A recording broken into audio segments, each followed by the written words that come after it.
Well, good evening. We're going to go ahead and begin tonight, and I'm going to read from Psalm 121, just two short verses as we set our minds on things above. The psalmist reminds us of where our strength, where our help comes from. It says, I lift my eyes to the hills. From where does my help come? My help comes from the Lord who made heaven and earth. Not by our might, but through Christ who strengthens us. Let's stand and let's sing that. Yet not I, but through Christ in me.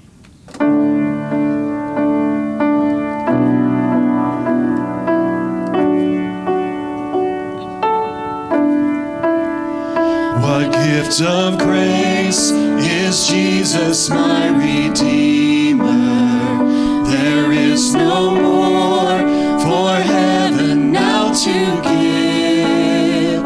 He is my joy, my righteousness and freedom, my steadfast love, my deep and boundless peace. To this I hold, my hope is only Jesus. For my life is wholly bound to His. Oh, how strange and divine, I can sing all is mine, yet not I, but through Christ in me.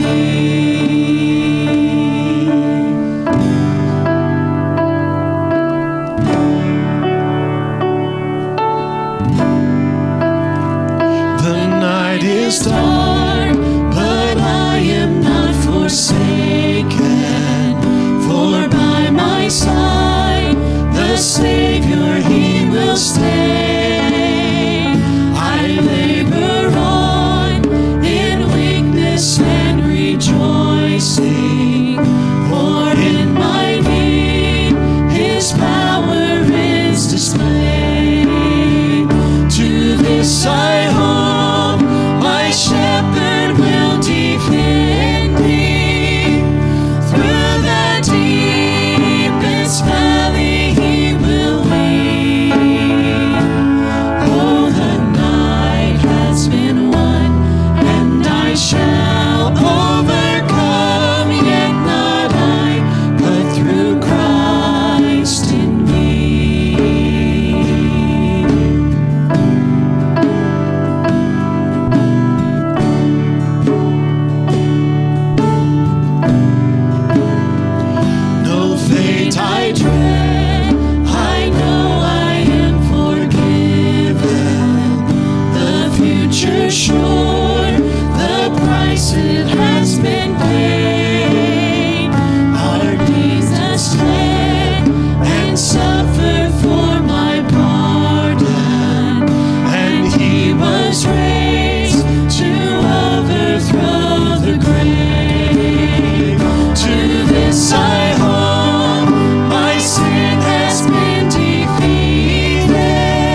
All right, we are back in the book of Judges. So Judges chapter 9. It has been quite a while since we've been here in Judges, all the way back in May. We had Vacation Bible School, and then Peyton and I were in Dallas for the annual convention. Last week, he gave the report from the annual convention. So it's been a while since we've been in Judges. And if you remember, we've been looking at Gideon for about 3 straight weeks. And the Lord used Gideon greatly. The story of Gideon started out. He was a humble man, a man of weak faith, but a humble man. A humble and weak man that the Lord used greatly to rescue Israel, to save Israel from their enemies, to lead them in righteousness. But in Judges 8, we saw that Gideon did not finish well. He didn't end well. Gideon, the people came to him and wanted him to be king, and Gideon said the right thing with his words. He said, nope, I'm not going to be king, only God is king. Yet it sure did seem that he functioned as king, especially considering, as we see today, there was an expectation that his children would follow his leadership, just as in a monarchy. Also, the issue of the ephod that he created, that really only the high priest should be wearing, but he created kind of as a symbol that he was hearing from God, and if people wanted to hear from God, they needed to come to him. And so Gideon didn't end well, though the Lord did use Gideon very greatly in his life and in the nation of Israel. And today the focus turns to his children. But back at the beginning of the book of Judges, I shared with y'all the major theme of this book. Joshua, the book of Joshua right before this was one of the high points in the nation of Israel's time. They had just made it to the promised land after the 40 years of wandering in the wilderness and all of the sin there. And certainly Israel wasn't perfect. There was still sin in the book of Judges, the book of Joshua. But for the most part, we do find faithfulness and we find blessing from God to the people of Israel. The book of Judges is the opposite of that. The book of Judges is one of the low points in Israel's history where, for the most part, they had turned from the Lord. As God sent Moses into Egypt to rescue them out of Egypt, Egypt was a polytheistic land, hundreds and thousands of gods that they worshiped. And it was supposed to only take about a year to get to the promised land. But because of their sin, they wandered in the wilderness for 40 years, but they went from one polytheistic land to another one in Canaan. The Canaanites, in the land where they went to, they also worshiped hundreds of gods, which is the reason that God told them that they needed to drive out all of the inhabitants and not let any of them remain. These people, the Canaanites, were a wicked people. They weren't innocent people who had their land taken from them. These were very wicked, very sinful people. And God said, if you allow them to stay in the land, they will draw your hearts away from soul worship to me, to where you begin to worship false gods. And we remember the stories to where they didn't do that. For the most part, they did, but they left enough in there to where the inhabitants that were left did draw them away to where they struggled to stay true to Yahweh. They struggled to worship him, they struggled to worship God and God alone. And this failure to do so is really at the heart of the book of Judges, to stay true to God. And there's a saying that is repeated throughout this book. In those days, there was no king in Israel. Everyone did what was right in his own eyes. That was the theme of the book of Judges. As people turned away from Yahweh, from the one true God, and they began to worship other gods, ultimately, it didn't lead them to doing what they thought those gods said. It led them to doing what was right in their own eyes. And ultimately, that's life. We're either doing what God wants us to do or what our own hearts want to do. And Judges shows a time that was not how life was meant to be. And here in Judges 9, this is one of the prime examples of that. Gideon, or after he destroyed all of the altars to Baal and those who were leading the Baal worship, they renamed him Jerubbaal, conqueror of Baal. So for the most part in chapter 9, he is referred to as Jerubbaal, but Gideon had just died. And as was the theme throughout this part of the book, as soon as the judge died, the people turned back to the pagan gods, primarily the Baals, and worshiped them. And this never went well. Chapter 9 is a prime example of this. So we're going to look here in chapter 9 at 3 ways that life was not as it was meant to be. That life was not as God meant it to be. First is this, though we're looking at chapter 9, we're going to begin chapter 8, verses 33 through 35, the last 3 verses of chapter 8. And we'll see in those 3 verses, the people turned from God and did not remember him. So if you're there with me, chapter 8, verses 33 through 35.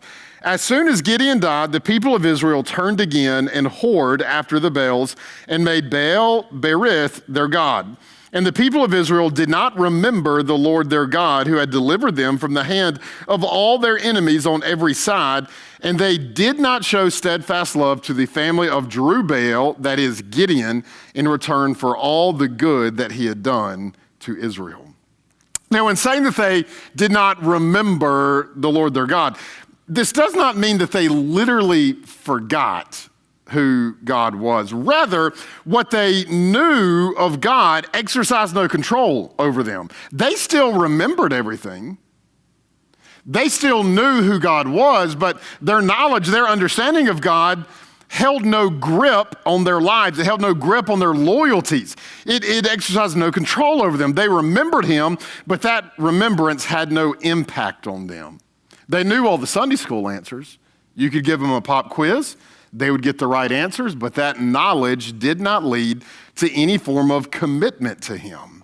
It says they also didn't remember their leaders. They didn't remember Gideon and Gideon's family and all that Gideon had done for them. Now, we're about to read in chapter 9 about how they forgot Gideon. Though they and us today should not idolize God's leaders, those under godly leadership should rightly honor them and be grateful for them. To be honest, with my children, I don't want my children idolizing me. They live with me every day. They know I'm a sinner, so they're not going to do that anyways. Teenagers, their temptation is not to idolize their parents. You know, I don't want my children doing that, but I do want my children having the respect for me and love for me and Hillary to where they look at all that we've done for them, to where they look at all of the things we've taught them, and they desire to obey us. I mean, there have been times to where when they go out doing things, that they go to camp, we remind them, remember the Lord when you're going out. You are here not necessarily for fun. We do want you to have fun, but the ultimate purpose of this isn't for fun. It's to glorify God and for the good of others, but also remember who you represent. You represent the Lord. You represent Camellia. You represent your family, your parents and your grandparents. Your actions reflect back on us. And, I hope it's my desire, and I think all of you understand the same thing. I don't want them idolizing me, but I do want everything that I've poured into them to have an influence on them to where they don't just immediately forget it and it have no impact on them. But for the nation of Israel, that happened. Everything Gideon did for them meant nothing to them. Everything the Lord had done for them and who the Lord was meant nothing to them. And again, this was a pattern. They would have a judge who would lead them to faithfulness. The judge would die, and immediately they would turn from the Lord and begin to worship the false gods. That would get them into trouble, and then God would send them a judge to rescue them from the trouble. They lived faithfully under that judge until the judge died. Then they would return to sin and the foreign gods. So why did this keep happening? It's because sin was before their eyes, and sin is enticing. Something else to remind y'all of about the context in which they were living and about why it was so necessary to drive the inhabitants out of the land. The primary god that they always worshiped was Baal. And there were numerous different forms of Baal. This one was Baal Berith. But Baal was the god of storm and fertility. Fertility was the grand desire, not just families, but fertility of crops, livestock, and of course, family. You wanted children, in particular, sons, ideally. This led to you being wealthy.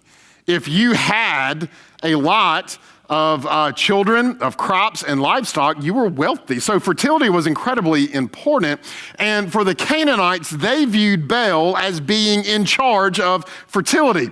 Baal, though, had a female counterpart who was also mentioned throughout the Old Testament. Sometimes she's referred to as Ashtaroth, and sometimes she's referred to as Asherah. And there were also very inappropriate statues of her that were around the Canaanite land. The fertility of the land, we're all adults in here, the fertility of the land depended, again, this is all hypothetical, it's all fake, this is in their mind. So understand, this is not real, I'm telling you what they believed. The fertility of the land depended, in their minds, upon the sexual relationship between Baal and his female counterpart, Asherah. The revival of nature was due to the sexual relations between Baal and Asherah. The Canaanites, though, didn't just leave all of this up to Baal. It wasn't just waiting for Baal and Asherah to do their deed. Rather, their mantra was to serve Baal with gladness, which led to what was viewed as sacred prostitution as a part of worshiping Baal. So this is what this looked like. If someone needed provisions of fertility, whether that was crops, livestock, or family, what they would do is they would go to the temple to where there would be temple prostitutes, and they would engage in relations with those temple prostitutes. This thinking was that this would encourage Baal and Asherah to do likewise, which upon them doing would lead to the fertility of the crops, livestock, or family. In fact, the view was that Baal would not act unless he was properly worshiped in this way. And so this is one of the many things different with paganism and Christianity. In paganism, the gods must be coerced to act. In Christianity, the one and true God must be trusted. And so they coerced Baal and Asherah to provide for everybody through partaking in temple prostitution. Wickedness. But in light of this, you can see how the Jews, in town, maybe 90% of the people in this town are Jews, but there's 10%, maybe even 5% of Canaanites who are still living there who still believe this and are partaking of this. And you can see how the Jews would be led astray to worshiping the Baals. First, the sexual immorality.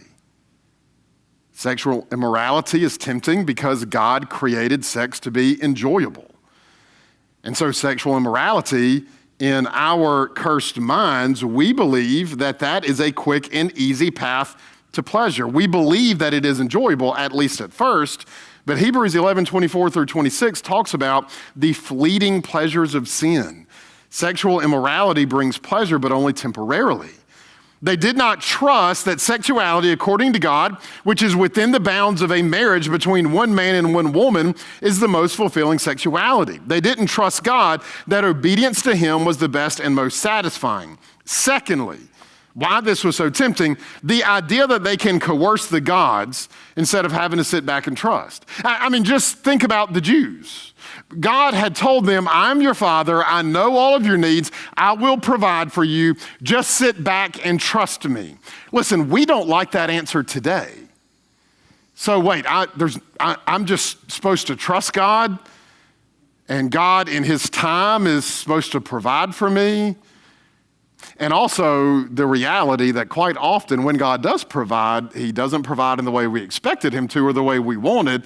And so then we're like, oh, God, let's go back and try this again. Like when God provided the manna for them in the wilderness. Like, okay, this is good, but what about meat? We really, God, what about, we're never satisfied when God fully answers. And so that's the answer for the Jews, to trust God in whatever his response is.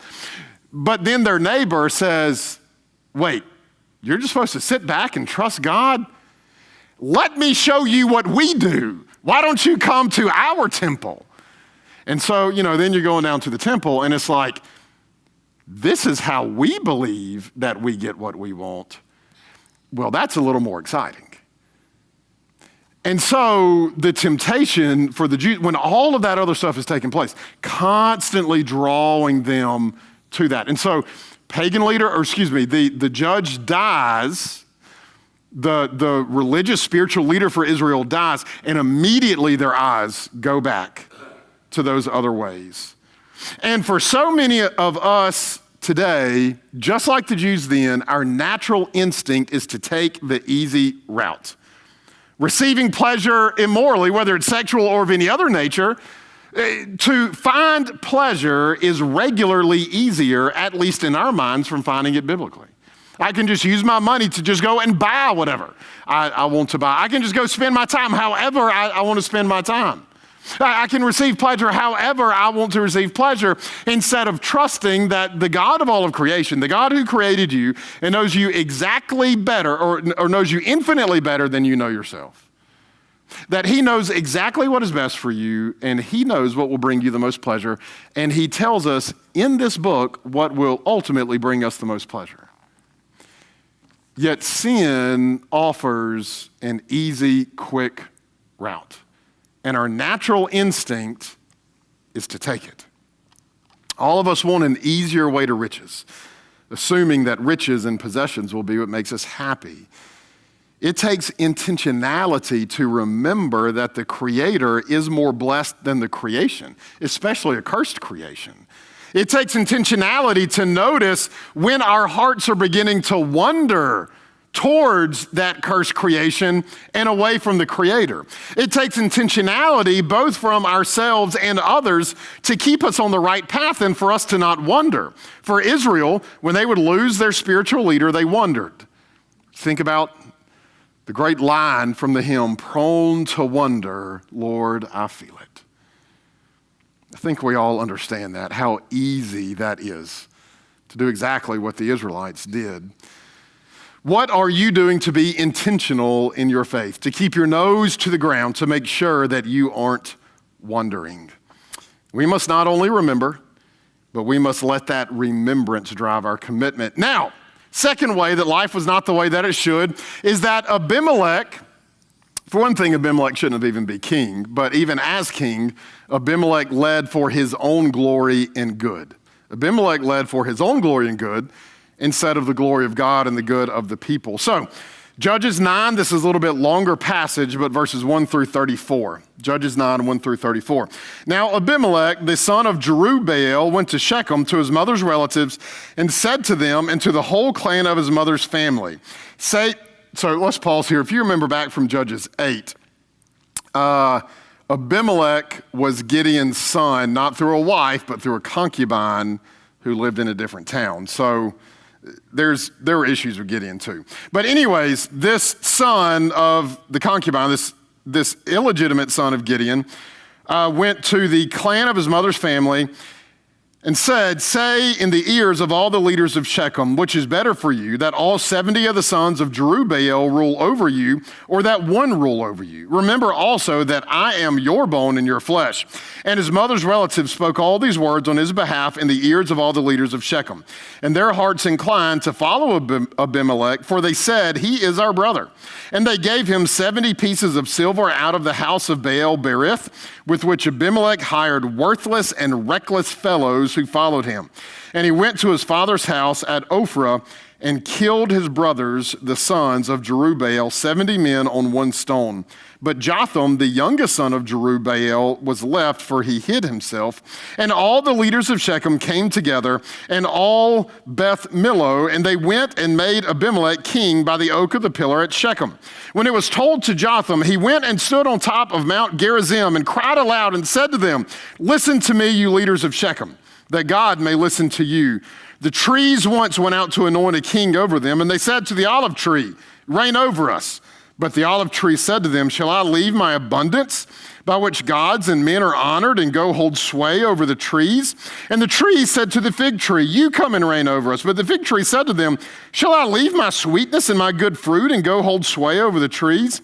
And the tree said to the vine, 'You come and reign over us.' But the vine said to them, 'Shall I leave my wine that cheers God and men and go hold sway over the trees?' Then all the trees said to the bramble, 'You come and reign over us.' And the bramble said to the trees, 'If in good faith you are anointing me king over you, then come and take refuge in my shade. But if not, let fire come out of the bramble and devour the cedars of Lebanon. Now therefore, if you acted in good faith and integrity when you made Abimelech king, and if you have dealt well with Jerubbaal and his house, and have done to him as his deeds deserve, for my father fought for you and risked his life and delivered you from the hand of Midian, and you have risen up against my father's house this day and have killed his sons, 70 men on one stone, and have made Abimelech, the son of his female servant, king over the leaders of Shechem, because he is your relative. If you then have acted in good faith and integrity with Jerubbaal and with his house this day, then rejoice in Abimelech and let him also rejoice in you. But if not, let fire come out from Abimelech and devour the leaders of Shechem and Beth Millo. And let fire come out from the leaders of Shechem and Beth Millo and devour Abimelech. And Jotham ran away and fled and went to Beer and lived there because of Abimelech his brother." This is verse 22. Abimelech ruled over Israel 3 years, and God sent an evil spirit between Abimelech and the leaders of Shechem, and the leaders of Shechem dealt treacherously with Abimelech, that the violence done to the 70 sons of Jerubbaal might come, and their blood be laid on Abimelech their brother, who killed them, and on the men of Shechem, who strengthened his hands to kill his brothers. And the leaders of Shechem put men in ambush against him on the mountaintops, and they robbed all who passed by them along the way, and it was told to Abimelech. And Gaal, the son of Ebed, moved into Shechem with his relatives, and the leaders of Shechem put confidence in him. And they went out into the field and gathered the grapes from the vineyards and trod them and held a festival. And they went into the house of their God and ate and drank and reviled Abimelech. And Gaal, the son of Ebed, said, "Who is Abimelech, and who are we of Shechem, that we should serve him? Is he not the son of Jerubbaal? And is not Zebul his officer? Serve the men of Hamor, the father of Shechem. But why should we serve him? Would that this people were under my hand, then I would remove Abimelech. I would say to Abimelech, increase your army and come out." When Zebul, the ruler of the city, heard the words of Gaal, the son of Ebed, his anger was kindled, and he sent messengers to Abimelech secretly, saying, "Behold, Gaal, the son of Ebed, and his relatives have come to Shechem, and they are stirring up the city against you. Now, therefore, go by night, you and the people who are with you, and set an ambush in the field. Then in the morning, as soon as the sun is up, rise early and rush upon the city. And when he and the people who are with him come out against you, you may do to them as your hand finds to do." So Abimelech took over as leader. We think about this. What is the purpose of leadership?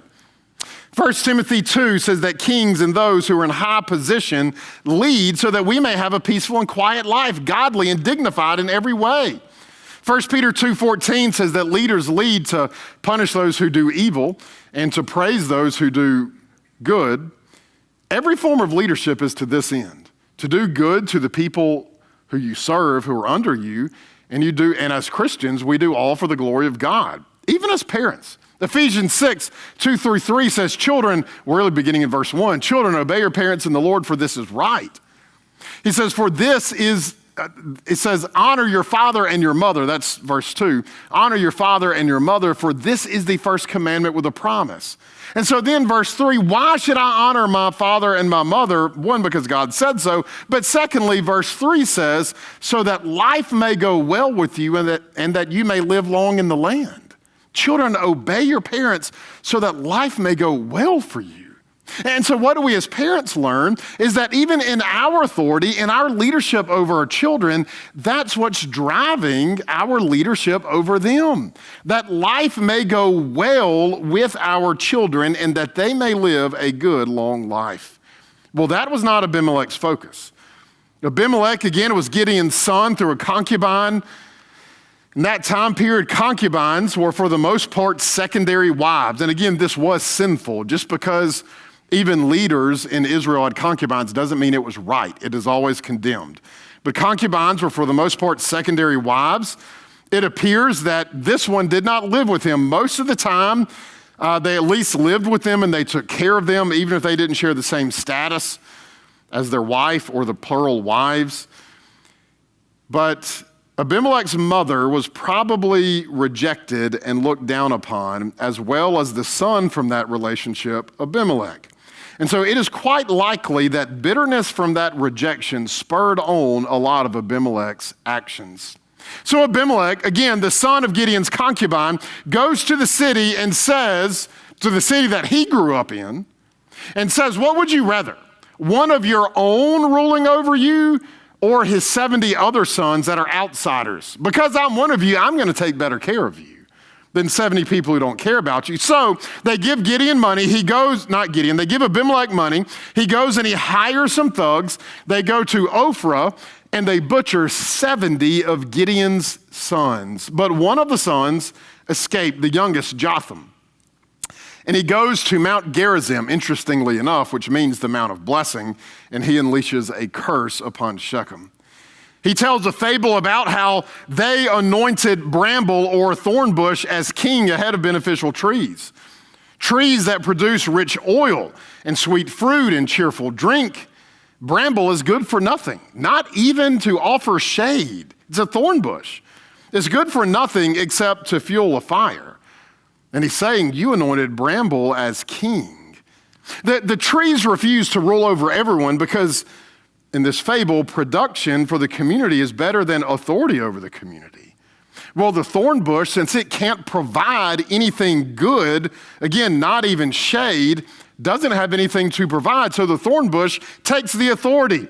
And Jotham told them, he told the people of Shechem that if they acted in good faith in how they treated Gideon's family and in anointing Abimelech as king, then let them rejoice. But if not, then let fire come out from Abimelech and consume them, and then let that same fire consume Abimelech as well. The men of Shechem, they continue in sin, and we see that this is actually stirred by God, that God hardens the people's heart against Shechem to create this division. And the men of Shechem, they install gangs of ambushers on the highways around Shechem to rob travelers as they're passing by. And this starts making its way throughout Israel and throughout Shechem. And this made Abimelech look bad. How can he be king over Israel if he can't even control his own hometown? And even the people in Shechem who are being robbed. We made you king because we thought you were going to take care of us. And now you can't control these gangs of thieves. Well, Gael, seeing the people turning against Abimelech, thinks he's got a shot. So he offers to lead a revolt against Abimelech. But word gets back to Abimelech by somebody on the inside, Zebul, the leader of the city. And he installs 4 companies of troops waiting in position around Shechem. And so here we have a king who doesn't have control over his own people. Again, he took control for his own glory. He took control out of bitterness. He took control by murdering his brothers. He didn't do it for the glory of God. It was for his own glory, and he's not even ruling for his good. Godly leadership should lead to good, but gangs of thieves were ruling the day. And then when people confront his leadership, instead of dealing with the sin of his people, he gets angry at the ones who oppose him and devises a plan to kill them.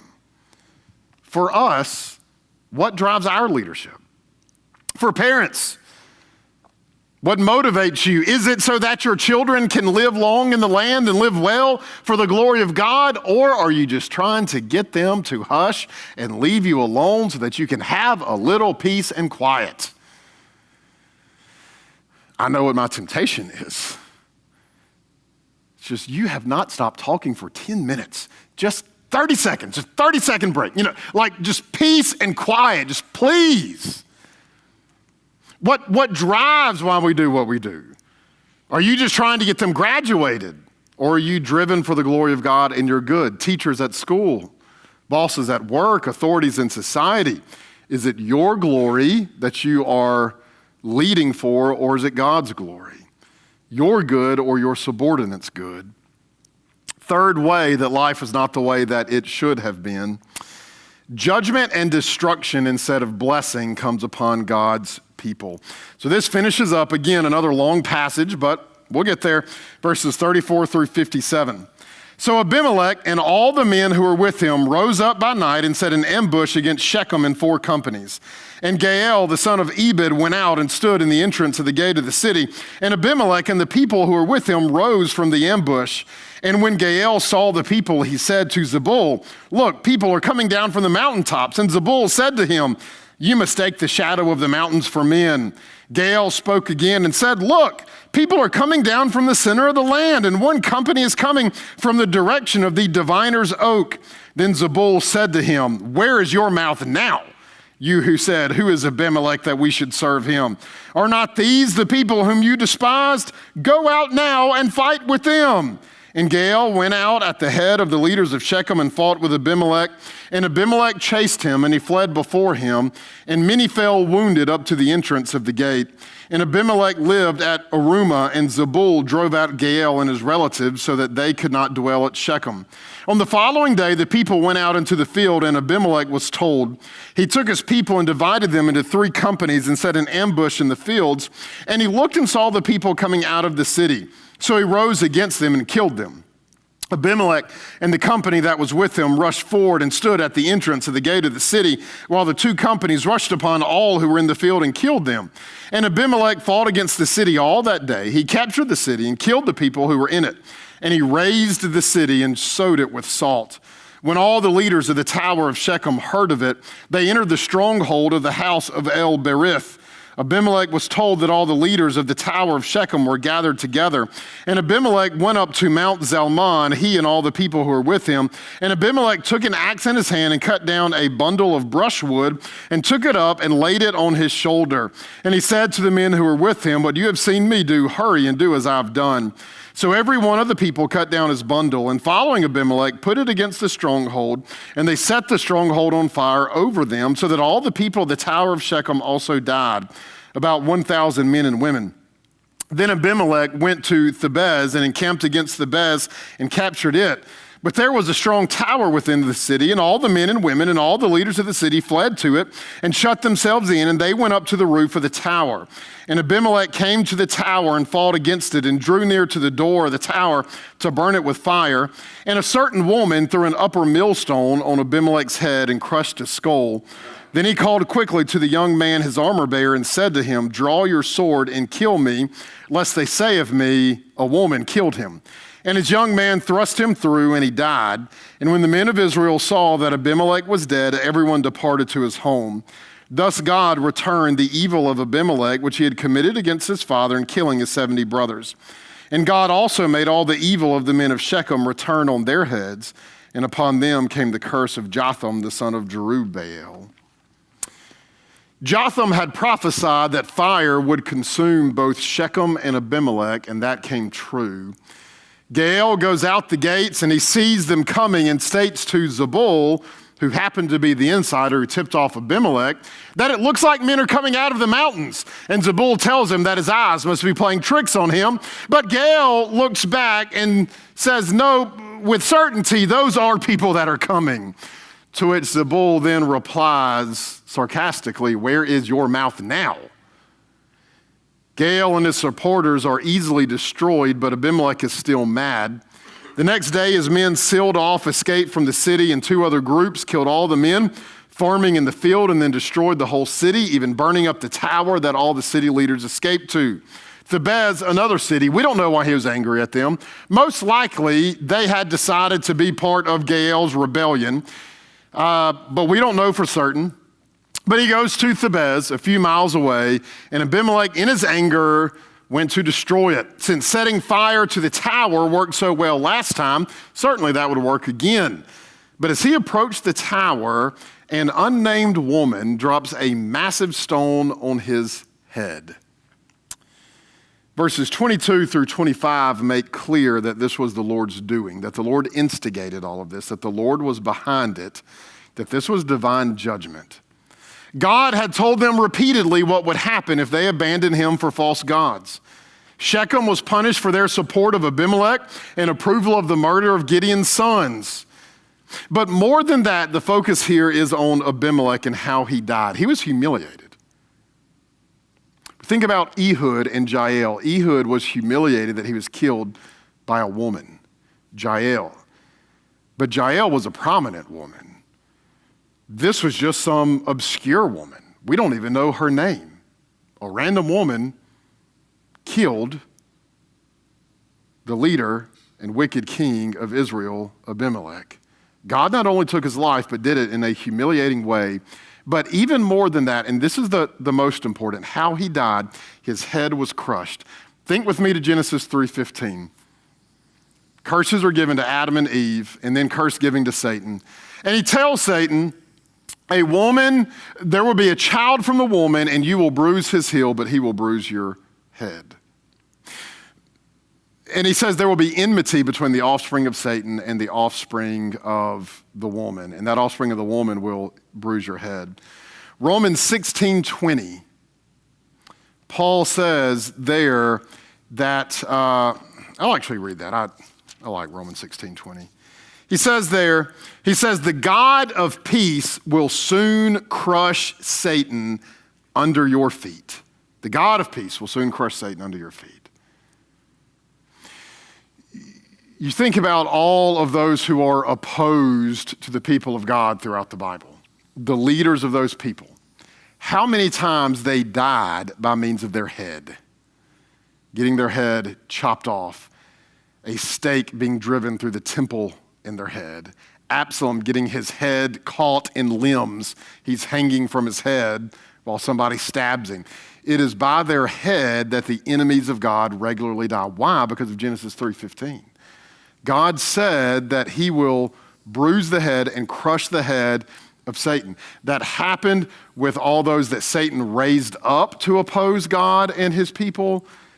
And one day we look forward to the crushing of Satan himself. Jesus' heel is already against his head. It's already bruised. But one day that foot's going to the ground and it will soon crush it.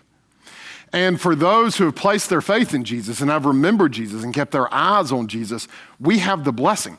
Look, none of us are perfect. We're all going to sin. We don't have to fear the retribution that came on Shechem and Abimelech. We don't have to fear, I better be perfect today or God may drop a millstone on my head. No, the judgment that you deserve for your sin went upon Jesus on the cross.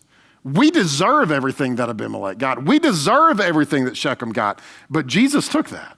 So we don't have to fear that. And so now in light of that, I deserve what Abimelech and Shechem got. I deserve that judgment, but Jesus took it. So that now motivates me living for him and motivates my worship of him. But for those who have not placed their faith in Jesus, that foot is against their head too. And they will be crushed, and judgment will come for them. For the people of God, judgment came on them. That's not what God desires. God doesn't desire for judgment to come on his people. He desires salvation. And through Jesus, we find that. Let's go to the Lord in prayer. Father, we thank you for your grace and your mercy in our lives. We thank you, Lord, that the judgment of Shechem, the judgment of Abimelech that we deserved as well, Jesus took that on the cross. We thank you. We praise you for that. And Lord, I pray that we can live well, that we can live rightly in the land, that we can live for your glory and the good of those who are around us. And Lord, that we can be instruments in your hands to lead people to faith in Jesus, that they can escape this judgment and come to know the God of peace.